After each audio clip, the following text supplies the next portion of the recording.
Good morning, students. നമുക്ക് 2.8 homogeneous Fredholm integral equations നോക്കാം.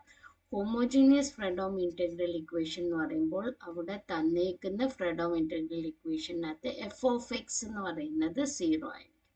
ഇനി നമ്മൾ 2.4 ഡയറക്റ്റ് കമ്പ്യൂട്ടേഷൻ മെത്തേഡ് പഠിച്ചായിരുന്നു. അത് വെച്ചിട്ട് അവിടെ പഠിച്ചേക്കുന്ന non homogeneous Fredholm integral equation solve ചെയ്യാനാണ് യൂസിങ് ഡയറക്റ്റ് കമ്പ്യൂട്ടേഷൻ മെത്തേഡ്. ഇവിടെ നമ്മൾ homogeneous Fredholm integral equation using direct computation method അവിടെ പഠിച്ചത് തന്നെയാണ് ഇവിടെ അപ്ലൈ ചെയ്യുന്നത്.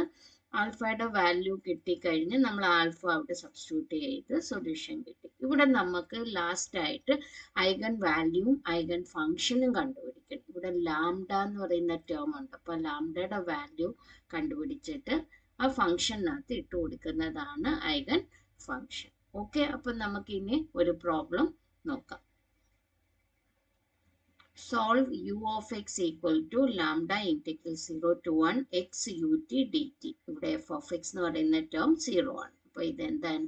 ഒരു ഹോമോജീനിയസ് ഫംഗ്ഷൻ ആണ് അല്ലേ, which is a homogeneous Fredholm integral equation. Or u of x equal to lambda x. ഇപ്പോൾ ഡയറക്റ്റ് മെത്തേഡിനകത്ത് എന്താ ചെയ്യുന്നത്? എക്സിൻ്റെ ടേമും ടിയുടെ ടേമും നമുക്ക് സെപ്പറബിൾ ആക്കാൻ പറ്റും അല്ലേ. അപ്പോൾ ഇവിടെ എക്സ് നമ്മൾ ഇൻറ്റഗ്രലിന് ഔട്ട് സൈഡ് എഴുതി കഴിയുമ്പോൾ integral 0 to 1 u t d t അല്ലേ. ഈ പറഞ്ഞേക്കുന്ന integral 0 to 1 u t d t എന്ന് പറയുന്ന ടേമിനെയാണ് നമ്മൾ ആൽഫ ആയിട്ട് എടുക്കുന്നത്. Alpha equal to integral 0 to 1 u t d t which is equal to integral 0 to 1 ഈ യു ടിയുടെ വാല്യൂ ഫ്രം 3 നമ്മൾ സബ്സ്റ്റിറ്റ്യൂട്ട് ചെയ്യുന്നു അല്ലേ. യു ടി ഈക്വൽ ടു എന്ത് വരും? എക്സിന് പകരം ടി സബ്സ്റ്റിറ്റ്യൂട്ട് ചെയ്യാം. Lambda t alpha d t അല്ലേ. യു ടിക്ക് പകരം എന്താണ്ട് നമ്മളിത് സബ്സ്റ്റിറ്റ്യൂട്ട് ചെയ്തു. Okay, d t. ഇനി alpha equal to integral evaluate ചെയ്യുമ്പോൾ ലാംഡ ആൽഫ എന്ന് പറയുന്ന കോൺസ്റ്റന്റ് ആണ്. ടിയുടെ integration t square by 2 0 to 1 for alpha equal to lambda alpha 1/2 അല്ലേ. അതുകൊണ്ട് ഇവിടെ ടിക്ക് 1 ഇട്ട് കൊടുക്കുമ്പോൾ 1/2 വിച്ച് ഇംപ്ലൈസ് ആൽഫയും ആൽഫയും രണ്ട് സൈഡിലുണ്ട്. അപ്പോൾ അതിനെ നമുക്ക് ക്യാൻസൽ ചെയ്യുമ്പോൾ 1 equal to lambda by 2 or lambda equal to 2. അപ്പോൾ ലാംഡ ഈക്വൽ ടു 2 എന്ന് പറയുന്നതാണ് ഐഗൺ വാല്യൂ. ഇനി നമുക്ക് ഇക്വേഷൻ 3-കകത്ത് ലാംഡയുടെ വാല്യൂ ഇട്ട് കൊടുക്കുമ്പോൾ നമുക്ക് ഐഗൺ ഫംഗ്ഷൻ കിട്ടും. U of x equal to 2 alpha x. Function കിട്ടിയല്ലോ, സോൾവ് ആയില്ലേ. U of x equal to 2 alpha x. Okay, next problem നോക്കാം. Solve u of x equal to 2 lambda by pi integral 0 to pi cos x plus t u of t d t. ഇവിടെ f of x equal to 0 ആണ്, homogeneous ആണ്.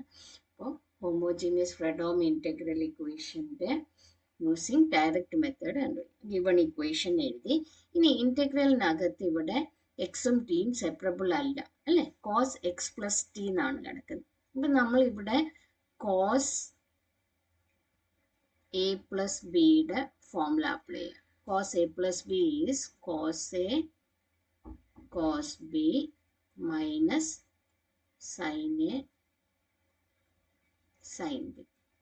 അപ്പോൾ ഇതിനകത്ത് എക്സും ടിയെയും ബിയെയും replace ചെയ്ത് എക്സും ടിയും ആയി കഴിയുമ്പോൾ ഇതിനെ വേരിയബിൾ സെപ്പറബിൾ ആയിട്ട് മാറ്റാം അല്ലേ. അപ്പോൾ ഇവിടെ രണ്ട് ടേംസ് ആണ് വരുന്നത്, കോസ് എക്സ് കോസ് ടിയും സൈൻ എക്സ് സൈൻ ടി. ഇപ്പോൾ എക്സിൻ്റെ ടേം നമുക്ക് സെപ്പറേറ്റ് ആക്കാം. അതുപോലെ രണ്ട് ടേംസ് ആയിട്ട് ഇൻറ്റഗ്രലിനകത്ത് എഴുതാം. സിംപ്ലിഫൈ ചെയ്തേക്കുവാണ് ഈ step. U x equal to 2/π lambda cos x integration outside എഴുതി. Integral 0 to pi cos t. ഇവിടെ യു ടി ഡി ടി ഉണ്ട് അല്ലേ.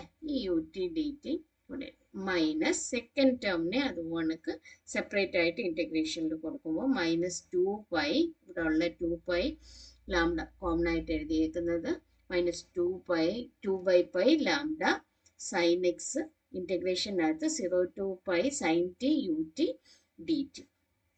ഇനി ഈ രണ്ട് ടേംസിനകത്ത് ഇന്റഗ്രൽ സിമ്പിളിന് ഇതിന് ആൽഫയും കൊടുത്തു, ഇതിന് ബീറ്റയും കൊടുത്തു. ഇത്രയും മനസ്സിലായോ? ഇപ്പൊ u of x equal to 2 π lambda cos x alpha minus 2 π lambda sine x beta. ഇനി ഇതിനകത്ത് നമ്മൾ 2 ലാംഡ എന്ന് പറയുന്നത് കോമൺ ആണ്. കോമൺ ആയിട്ട് എഴുതിയിട്ട് alpha cos X minus beta sine X, അത് equation number 3.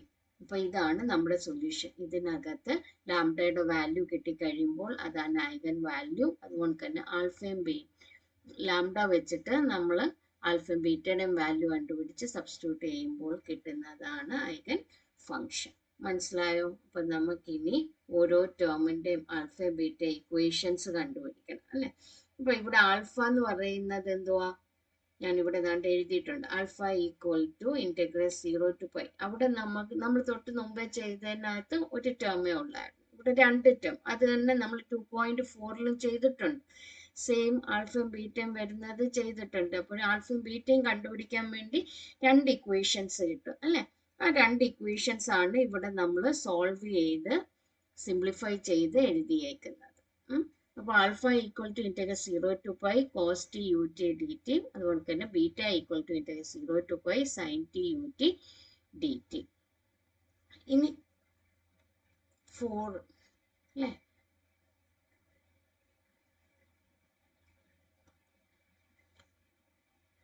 substituting 3 in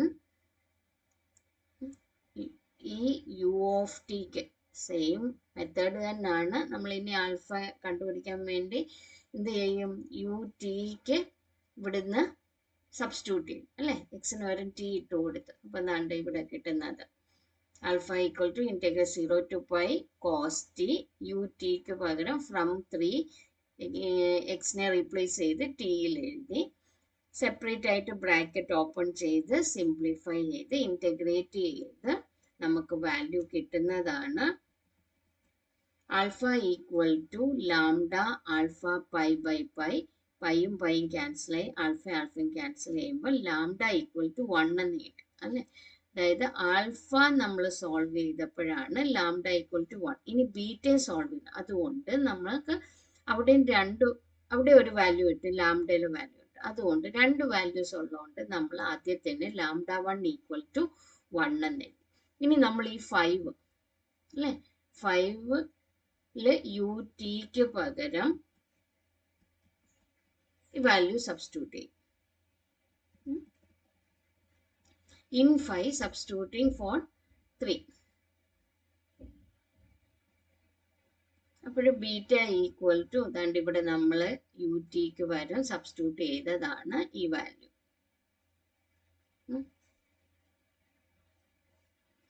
beta sign tick substitute ചെയ്തു. എന്നിട്ട് ഇവിടെയും നമുക്ക് 2 ടേംസ് ഉണ്ട്. സെയിം തൊട്ട് മുമ്പേ നമ്മൾ ആൽഫ കണ്ടുപിടിച്ച പോണക്ക് 2 സെപ്പറേറ്റ് ആയിട്ട് സിംപ്ലിഫൈ ചെയ്തു. എന്നിട്ട് ഇന്റഗ്രേഷൻ ഇവാലുവേറ്റ് ചെയ്തു, ലിമിറ്റ് അപ്ലൈ ചെയ്ത് ഇപ്പൊ കിട്ടുന്നത് beta equal to minus lambda beta. ബീറ്റയും ക്യാൻസൽ ആയി. അപ്പൊ ലാംഡയുടെ വാല്യൂ കിട്ടുന്നത് -1 എന്നാണ്. അപ്പൊ ആ ലാംഡ ആദ്യം ആൽഫ ഈക്വൽ ടു ഒരു വാല്യൂ കിട്ടി, ലാംഡ ഈക്വൽ ടു 1. അപ്പൊ അതിന് ലാംഡ 1 എന്ന് എഴുതി. ഇതിനെ നമ്മൾ ലാംഡ 2 ഈക്വൽ ടു -1 എന്ന് എഴുതി അല്ലെ. അപ്പോൾ ഐഗൺ വാല്യൂസ് 2 ഐഗൺ വാല്യൂസ് ഉണ്ട്. നമുക്കിനി ആ ലാംഡയുടെ ഓരോ വാല്യൂസ് വെച്ചിട്ട് ആൽഫയും ബീറ്റയും കണ്ടുപിടിച്ച് ഫംഗ്ഷൻ കണ്ടുപിടിക്കാം. അപ്പൊ അവിടെ 2 ഫംഗ്ഷൻസ് ആണ് കിട്ടും. When lambda equal to 1, lambda 1 ആണെങ്കിൽ നമ്മൾ തൊട്ട് മുമ്പേ ആൽഫ ചെയ്തപ്പോൾ alpha equal to lambda alpha എന്ന് കിട്ടിയാൽ, അതായത് alpha equal to when lambda equal to 1 എന്ന് പറയുന്നത്. ഇപ്പൊ നമുക്ക് 2 വാല്യൂസ് കണ്ടുപിടിക്കും. ലാംഡ ഈക്വൽ ടു 1ല് എന്താ ഫംഗ്ഷൻ വരുന്നത്, ലാംഡ ഈക്വൽ ടു -1ൽ എന്തോ ഫംഗ്ഷൻ വരും. ലാംഡ ഈക്വൽ ടു 1ൽ alpha equal to alpha. Lambda equal to 1ൽ ദാണ്ട് ഇത് സബ്സ്റ്റിറ്റ്യൂട്ട് ചെയ്യുമ്പോൾ ബീറ്റ ലാംഡ ഈക്വൽ ടു 1ൽ ബീറ്റ ഈക്വൽ ടു എന്താകും? 0 ആകും. നമ്മളിവിടെ എഴുതി alpha equal to alpha, beta equal to 0. അപ്പം നമ്മൾ നേരത്തെ എഴുതിയിട്ടുണ്ട് നമ്മുടെ ഇക്വേഷൻ 3 എന്ന് പറയുന്നത് u of x equal to 2 lambda by pi alpha cos X minus beta sine x. അതിനകത്ത് alpha equal to alpha, beta equal to 0 ഇട്ട് കൊടുക്കുമ്പോൾ ആദ്യത്തെ ഐഗൻ ഫംഗ്ഷൻ കിട്ടും u1 of x equal to 2 alpha cos x by pi. ഇത് പോണക്ക് when lambda equal to -1 ആവുമ്പോൾ alpha equal to 0യും beta equal to ബീറ്റയും കിട്ടും. അതും ഇതിനകത്ത് സബ്സ്റ്റിറ്റ്യൂട്ട് ചെയ്യുമ്പോൾ നമുക്ക് കിട്ടും 2 ബീറ്റ ബൈ പൈ അല്ലേ. വെൻ ലാംഡ ഈക്വൽ ടു -1, അപ്പോൾ ലാംഡയുടെ ഇവിടെ വാല്യൂ -1, മൈനസ് ഇൻറ്റു മൈനസ് എന്ന് പറയുന്നത് ഇത് പ്ലസ് ആവും അല്ലേ. അപ്പോൾ this one is plus 2 beta sine x by pi. ഇതാണ് സൊല്യൂഷൻ. Okay, thank U.